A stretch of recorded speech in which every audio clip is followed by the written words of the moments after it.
Kaunist keskhommikut, täna on stuudios Keskerakonna Riigikogu fraktsiooni esimees Lauri Laats, Keskerakonna esimees Mihhail Kõlvart ja mina saatejuhina Janek Mägi. Loomulikult, millest me täna räägime, ega siin pikalt arutada ei olegi.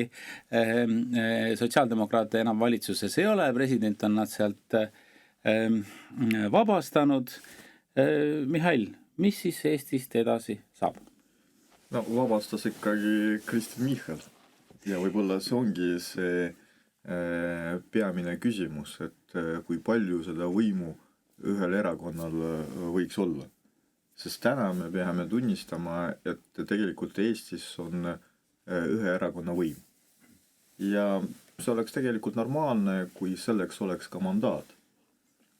Sest meie süsteem lubab seda, et on ühe erakonna võim juhul, kui selleks on valija antud vastava toetuse. Seda praegu ei ole. Üks asi on see päris suur mandaat, mida Reformierakond valimistel sai, aga teine asi on tänane reiting, mis on poole võrra väiksem. Ja isegi siis, kui see reiting oleks sama, isegi siis tegelikult ainuvõimu teostamiseks õigust ei ole. Sest täna me peame tunnistama, et Reformierakonna partner Eesti 200 on tegelikult Reformierakonna filiaal. Ja nad seda ei varja ka ju. Nad seda rääkisid enne valimisi, et nad lähevad toetama Reformierakonna võimu ja täna nad seda ütlevad ka mustvalgelt, et nüüd Reformierakond saab enda võimu teostada nii, et selleks ei ole ka takistusi. Ja kui niimoodi otse öeldakse välja, et meil on ainuvõim, siis mina küsin, kes on selleks andnud vastava mandaati. Selleks mandaati ei ole. Ja tegelikult mina ütleks, see on muidugi poliitiline pigem avaldus kui õiguslik, et praegusel valitsusel puudub valitsemiseks ühiskonna Eesti inimeste mandaat, seega peaksid toimuma erakorralised valimised.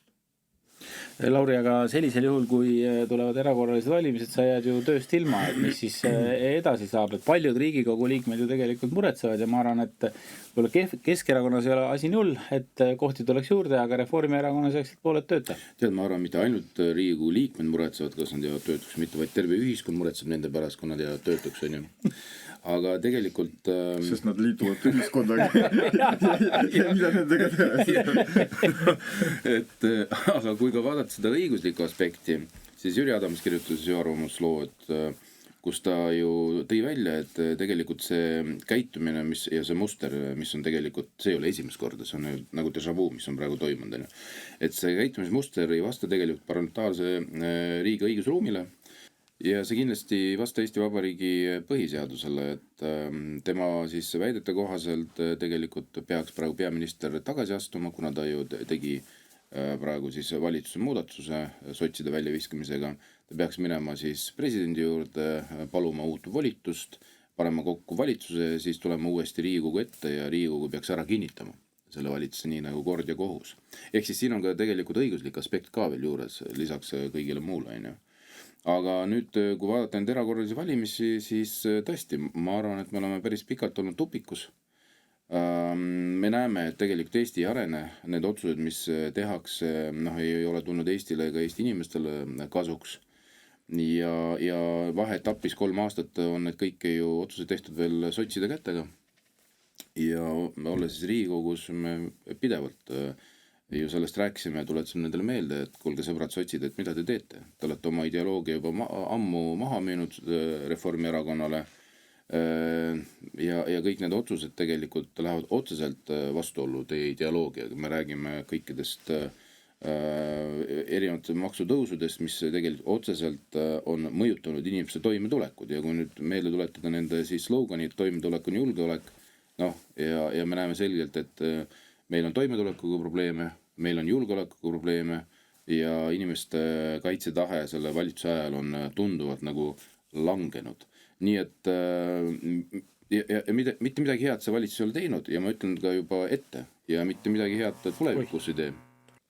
kui vaatame, miks seda tehti, siis väljaspoolt paistab ikkagi kõige rohkem see, et nii Reformierakonnal kui ka Eesti 200-l on ikkagi vaja olla tähelepanu keskpunktis ja nüüd järgnevad 2 nädalat, kui peetakse nii-öelda uusi koalitsiooni läbirääkimisi, me iga päev kuuleme ainult 2 erakonnast. Et kuidas te sinna vahele suudate ennast mahutada, ma mõtlen kõik opositsioon ja nüüd ka siis sotsiaaldemokraadid. No alustame sellest, et Reformierakonnale kindlasti meeldib ainuvõim, mis on praegu nende käes. Teiseks, ma arvan, et see vastab tõele, et pinge valitsuses ikkagi kasvas.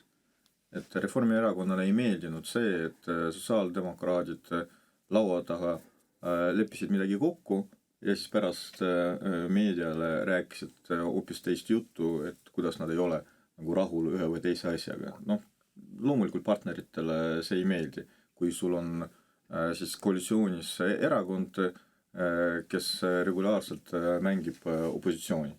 Nagu ei ole väga viisakas. Ma ei räägi praegu poliitika sisust, ma räägin praegu kultuurist. Kolmandaks, loomulikult, kui sa vaatad, kuidas reiting kogu aeg langeb, siis tekib hirm, et mingi hetk see võib ju kiistuda, ja siis üles enam ei saa. Et midagi tuleb ette võtta selleks, et näiteks 2% kriisi läbida. Ma arvan, et Eesti 200 puhul 2% on isegi palju. Headel päevadel. Et isegi palju, aga muidugi ka nemad muretsevad, mis saab. Ja siis tekib otsus, et lahendame kõike probleeme korraga. Et saame positiivse tähelepanu või negatiivse tähelepanu, saame ainuvõimu kätte ja siis tuleme välja mingi värske sõnumiga. Aga see sõnum ausalt öeldes ei ole värske, et kui nad räägivad sellest, et tuleb tegeleda majandusega, see on teie kohustus, selleks teid valiti, või nad räägivad sellest, et tegelikult maksudega meil on probleem. Ja see on eraldi huvitav teema, kuidas nüüd Reformierakond ja Eesti 200 räägivad, et meil oli selline maksufestival, sest sotsid seda nõudsid ja sotsid räägivad sellest, kuidas nemad tegelikult tahtsid loobuda maksudest, aga Reformierakond ei andnud.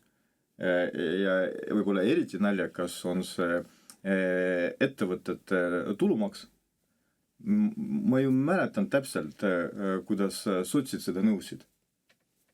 Ja nüüd sotsid räägivad, lugupeetud sotsiaaldemokraatide esimees, härra Läänemees räägib, et tegelikult nende idee oli sellest loobuda. Et see sõnumite mass läheb nii sassi, et nad ise unustavad, mida nad on rääkinud ja mida tegelikult nad on teinud. Aga kõige olulisem on see, et nüüd mõlemad pooled, kui praegune koalitsioon, kui ka välja visatud sotsiaaldemokraadid, räägivad maksudest. Et räägivad sellest, et kui halb oli see, et erinevad maksude tõusud, et kes seda korraldas. Ja veel mõni nädal tagasi nad koos rääkisid, kui vajalikud on maksud. Et kas nad tõesti arvavad, et inimesed ei mäleta ja ei saa aru? Eriti küüniline on see, mis puudutab julgeoleku teemat ja ma saan aru, et Euroopas on praegu need mõtted välja käidud, et kuidas siis julgeolekuks rohkem raha tagada, üks meede on see, et lastakse eelarve vabamaks ja siis on võimalik ka rohkem siis raha laenata. Aga mis see tegelikult tähendab on see, et kui sa praegu laenad, siis mingi aeg sa pead ikkagi tagasi andma, ja üleüldiselt pikas perspektiivis niikuinii meile nagu kasu ei too. Ja teine meede on siis see, et ühtekuuluvusfondist osa kulutusi katta, mis tähendab seda, et mingisugused objektid, mis on ette nähtud tegelikult ükskõik mis valdkonnas jäävad ehitamata, läheb jälle julgeolekusse. Mis tähendab seda, et teiselt poolt tuleb jälle seda korvata puudujääki ja see tehakse jälle laenuga. Ehk siis mitte ühtegi head varianti välisrahastusega ei ole, et meie julgeolekut nii-öelda tõsta või siis viia ta 5% SKP-st, nii nagu siin on välja käidud. aga nad näevad sellest kuidagi päästerõngast ja see on eriti küüniline. Et selle asemel, et tegelikult kui me vaatame globaalsemalt Euroopa mõistes, Euroopa peaks nagu päris tõsiselt oma majandusprobleemidega tegelema, rääkimata Eestist, on ju. Ja neid signaale, jällegi ma jõuan sinna rohepoliitika juurde tagasi, on ju, et neid signaale on tulnud juba tegelikult väga suurtest riikides, Poola ja Prantsusmaa ja Saksamaa on tegelikult välja öelnud, et me peaksime selle rohepoliitika üle vaatama. Ma loodan, et nad jõuavad seda teha pigem varem, kui juba on hilja. See on see küsimus. Ja ma ei näe sellist valmisolekut meil siin Eestis. Ja kui sa vaatad neid uusi, nii-öelda jutumärkides uusi ideid, millega nad praegu on välja tulnud, siis on tõesti, et nüüd on sotsid läinud, nüüd me hakkame lihvima aparaati. Nüüd me nii-öelda vaatame üle maksud on ju kaasa arvatud, siis jätame ära selle ettevõtte tulumaksu ja kolmandaks siis me hakkame siis tegelema majandusega. Andke andeks, kõikide nende 3 asjadega te olete kogu aeg ju tegelenud, on ju, et siin ei olnud mitte ühtegi absoluutselt uut sõnumit, on ju. Aga mis jäi nagu nii-öelda veel kõrvu, on see, et nad tahavad leevendada keskkonnanõudeid. Ja siin on väike nüüd siis No Keskkonnaamet taheti üldse kinni panna, et ma kuulsin, et aitab küll, et ei ole vaja, et aitab küll. Siin on natukene anomaalne olukord. Ühes küljest me räägime, et meil on rohepoliitika, mis on suunatud selleks, et säästa keskkonda ja loodust. Nüüd teine pool on see, et tulid sõnumid, aga tegelikult tuleks keskkonnanõuded leevendada. Aga see on ju vastuolus selle esimesele ideele ja mõttele. Aga leevendada seetõttu, et saaks neid tuulikud ja kõike muid sinna panna. Ja ehk siis teisi sõnu üle sõita kõikides huvigruppides, kohalikest elanikest, looduskaitsjatest ja nii edasi, nii edasi, nii edasi. Et see on just tegelikult see sõnum, mis praegu välja anti uue nii-öelda selle valitsusega, mis pannakse kokku. Mulle tundub, siin on veel üks oht. Sellest praegu keegi ei räägi, aga tegelikult me mäletame, et Kristen Michal sellega tegeles. Et see teine oht on fosforiidid. Ja sest see, mida nad ütlesid välja, oli maavarade kasutamine. No meil see loetelu kahjuks ei ole liiga pikk. Jutt on kas põlevkivist või fosforiididest. Põlevkivi on meil millegi pärast keelu all peaaegu. Jah. Seda ei ole enam, see on otsas. Väga lõpp. Millegi pärast põlevkivi ei ole meil legitiivne energiaallikas, aga fosforiidid on see teema, millega Michal korra tuli välja, siis tekkis kommunikatsioonipaus ja nüüd ta ütleb, et Keskkonnaameti ei ole vaja, selleks, et me saaksime rahulikult meie maavara kasutada. Mina arvan, et see on küll väga ohtlik signaal, kui nüüd üks inimene hakkab otsustama, mida me meie maavaradega teeme. Eriti, kui jutt on fosforiidist. Me ju mäletame, mis on selle maavara ajalugu.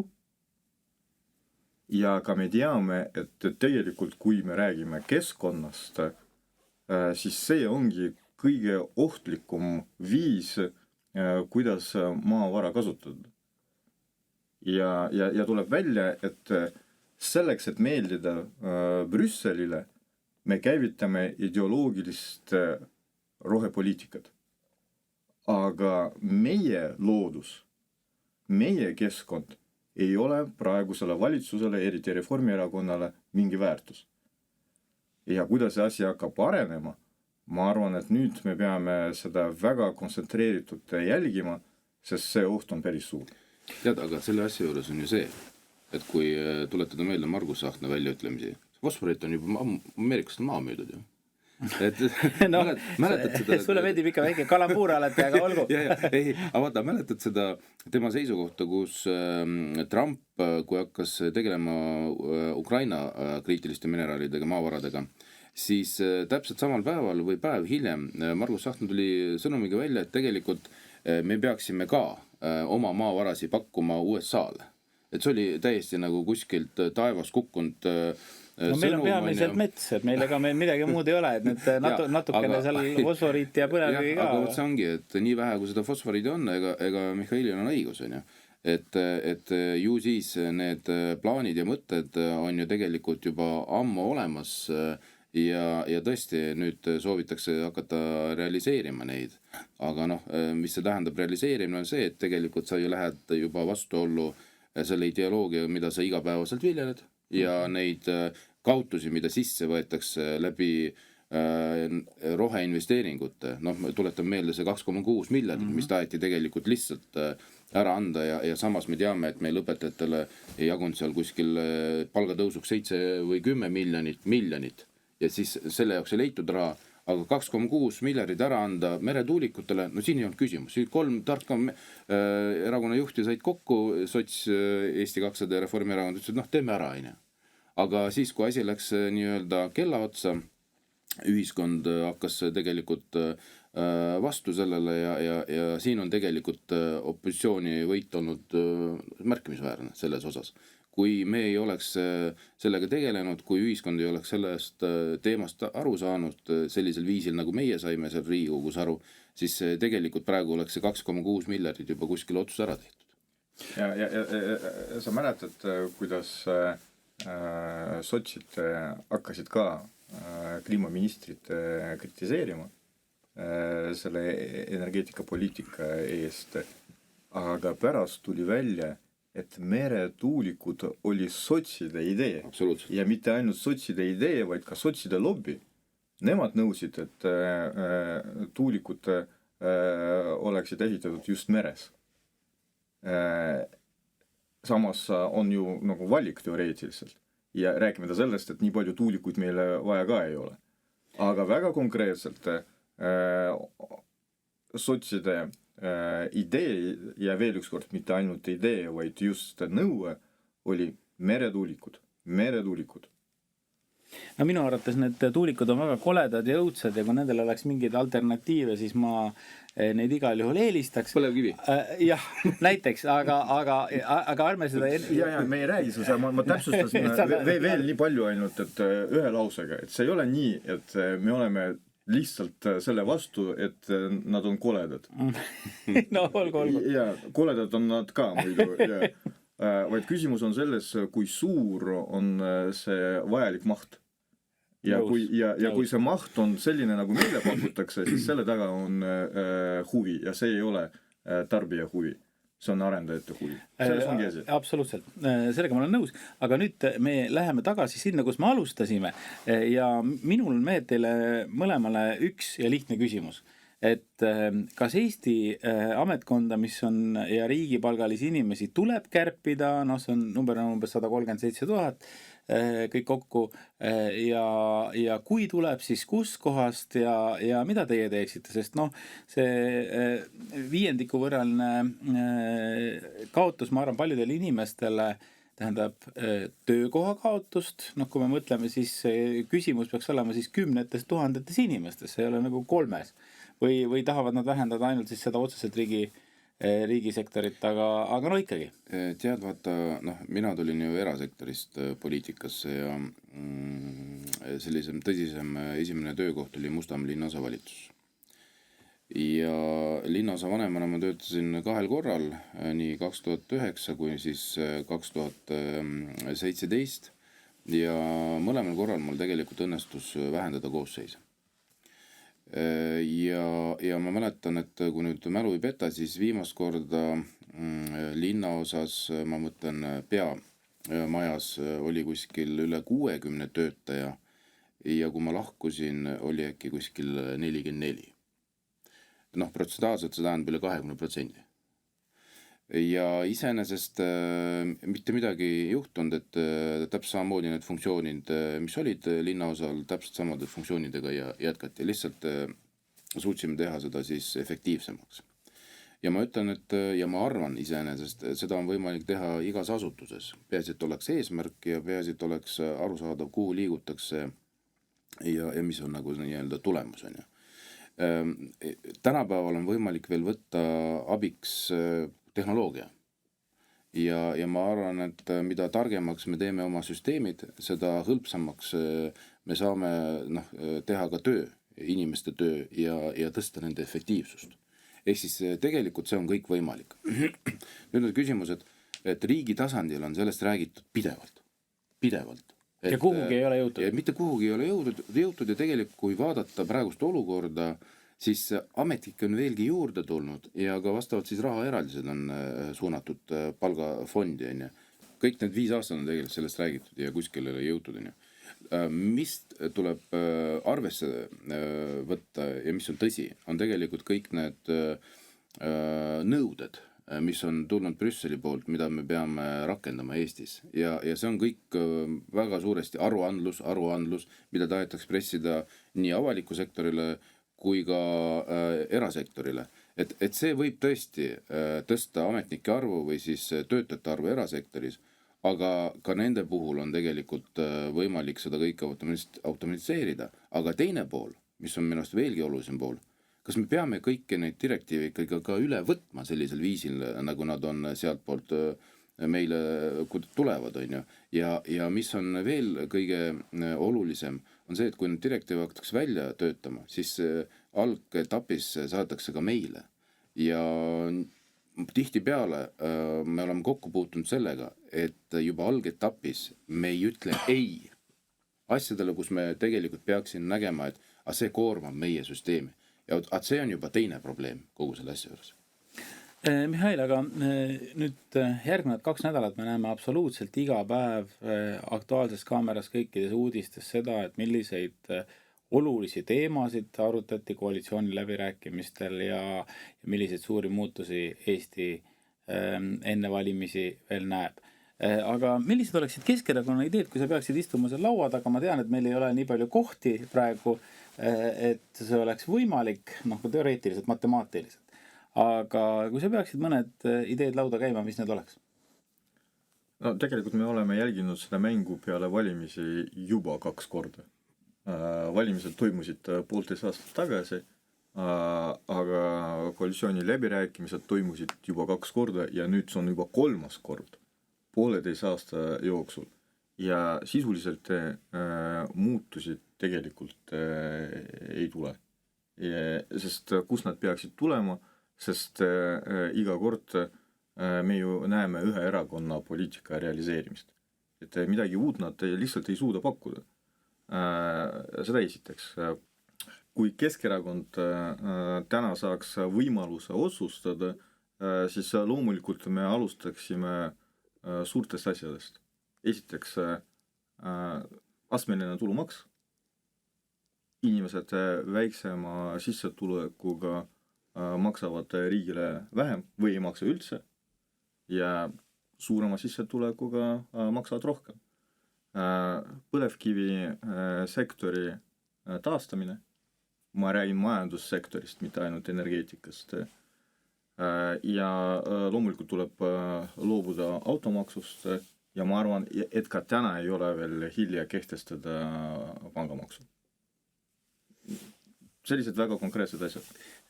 Sa luvad mitut maksutõusu, aga mis hüvesid sa lubad? Sest kas see Eesti riigi rahandus on täna nii halb, et ühtegi hüve rahvale lubada ei saa? Kristen Michal... Vastupidi. Nii, ole jah. Vastupidi. Esiteks põlevkivisektori taastamine. Jutt on töökohtadest.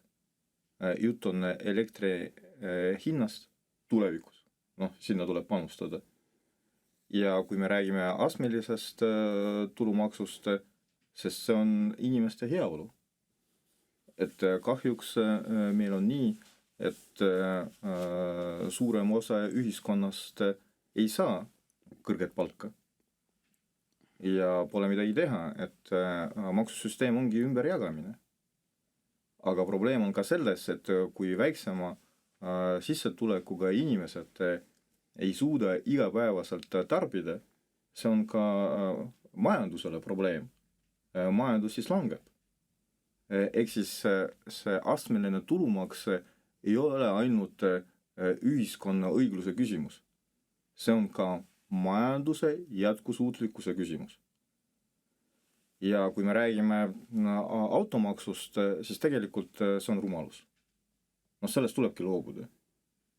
Kui me räägime pangamaksust, jah, see õige hetk on möödas kahjuks, aga jätkuvalt oleks vaja nagu üle vaadata, sest seda juttu ma küll ei usu, et kui tekib täiendav pangamaks, siis pangad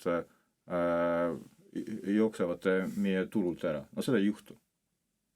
Rääkimata sellest, et meil siin Eestis Rootsi pangad pakuvad enda teenuseid kallima hinna eest võrreldes Rootsiga, võrreldes Soomega. Et miks Eesti inimene peab maksma rohkem? Ja riik, ühiskond selle eest tagasi midagi ei saa. Ehk siis see, mida mina räägin, ei ole täiendav koormamine, vastupidi. Väga hea, Lauri, aga nüüd mind ikkagi huvitab personaalia väga ka. Et kes siis on need uued ministrid, et ma arvan, et sa oled kuulnud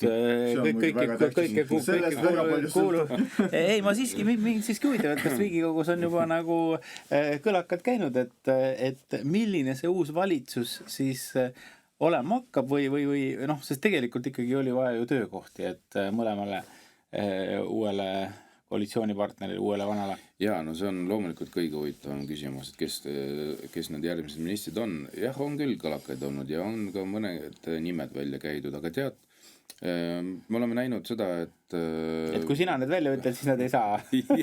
Siis tuleks kindlasti välja öelda. Et aeg näitab, eks tuleb vaadata ja mida tuleb loota. Loota tuleb, et tulevad mõistlikud inimesed. Aga mis on reaalsus, küll me näeme. Et mõistlikud inimesed tavaliselt tuleb nagu ikka, eks ole. Jah, täpselt. Aga ma saan aru, et see siiski see valitsuse muudatus ütleme, mõjutab ka kohalike omavalitsuste valimisi, et ma arvan, et see oli ikkagi natukene ka selles kontekstis või on teil mingi teine arvamus? Vaata, muidu see on päris huvitav lugu. Sotsiaaldemokraadid päris pikalt valmistasid niinimetatud valitsuse remonti selleks, et teha reformi erakonnaga 2 peale. Et see esialgu oli sotside projekt ja nemad selleks ka hakkasid poliitikuid üle ostma. Nende käekiri. Keskerakonnast eelkõige. Üks tuli ka Eesti 200-st. Ja see oli suur plaan võimupööre Tallinnas, seda nad tegid ära, sealhulgas ka eelkõige tänu endistele keskerakondlastele, ja siis järgmine samm pidi olema tegelikult riik. Ja siin üheks mängu osaks oli ka Jüri Ratase valik. Et tegelikult talle ka pakuti selles mängus positsiooni, aga ta kalkuleeris, et Isamaaga on parem minna. Ehk siis päris pikalt selle mängu mängis tegelikult sotsiaaldemokraatlik erakond. Ja nüüd nad kaevasid auku välja, aga ise sinna sattusid. See on huvitav areng. Keegi nimetab seda karmaks. Kas sotsiaaldemokraatidel on siis nüüd võimalik siiski kohalike omavalitsuste valimisteni Tallinnas võimule jääda või võib see praegune muudatus Toompeel tekitada uusi lõhesid ka olemasolevasse võimuliitu? Pinge kindlasti kasvab. See pinge on niigi praegu laes seal Tallinna linnavalitsuses, et seda kõik näevad. Kas on võimalik mingi muutus pool aastat enne valimisi? Pigem mitte. Ei, see on tegelikult võimalik ka sellepärast, kui emotsioonid on laes, kõik on võimalik. Aga samas, et kes võidab täna? Et kahjuks see praegune koosseis, linnavalitsuse koosseis, koalitsiooni koosseis on jõudnud nii palju lammutada. Ja valimistel on nii vähe aega jäänud. Sul on valus. Et seda parandada on päris raske lühikese perioodi jooksul. Ja ma pean tunnistama, et mul on valus. Kui ma jälgin seda, ma lihtsalt kujutan endale ette peale valimisi, kui palju tööd tuleb teha. ära teha selleks, et seda taastada. Selleks, et tuleks järgmine arenguetapp, kõigepealt tuleb taastada seda, mis on lammutatud ja nad suutsid väga palju lammutada. Ja vaata, seda valu me tegelikult Tallinnast ju kuuleme ja näeme mitte ainult ju elanike poolt, kes pidevalt annavad meile infot, et mis tegelikult on korrast ära, aga me näeme ka süsteemi sees, kus ametnikud tegelikult annavad meile teada, et teate, et see, mis ikkagi toimub, et see on nagu õudusunenägu, et sihti ei ole, lammutus käib, aru ei saada, mida tehakse.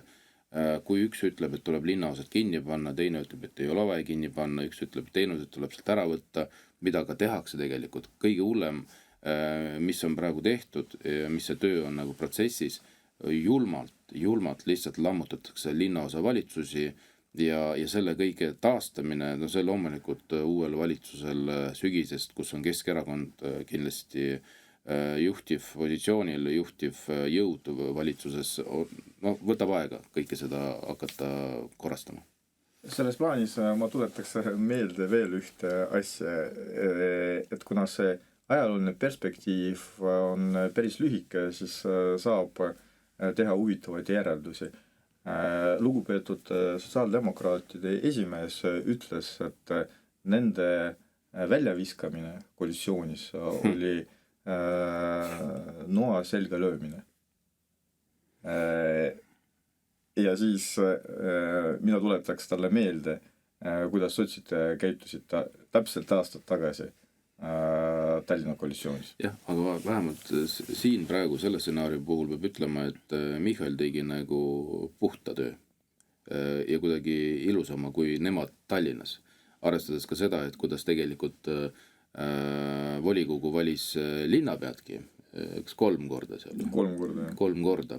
Ja esimene tulemus ei sobinud linna peale, teine tulemus ei sobinud linna peale, nii kaua siis pressiti ja osteti volikogu liikmeid, et seal hirmutati ja siis nii nagu süsteem on, et vits ja präänik hirmutati ja osteti. Ja siis saadi ka lõpuks selle tulemuse kätte. Vot see oli tegelikult väga-väga inetu, kuidas seda kõike protsessi nagu tehti ja rakendati.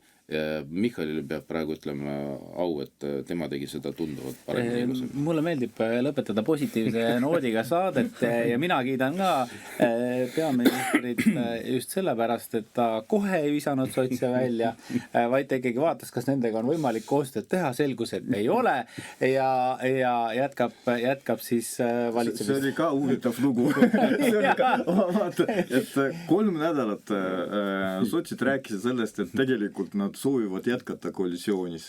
Et nad näitasid seda nagu, nii nagu üldse oli võimalik näidata. Et tegelikult nad soovivad olla koalitsioonis.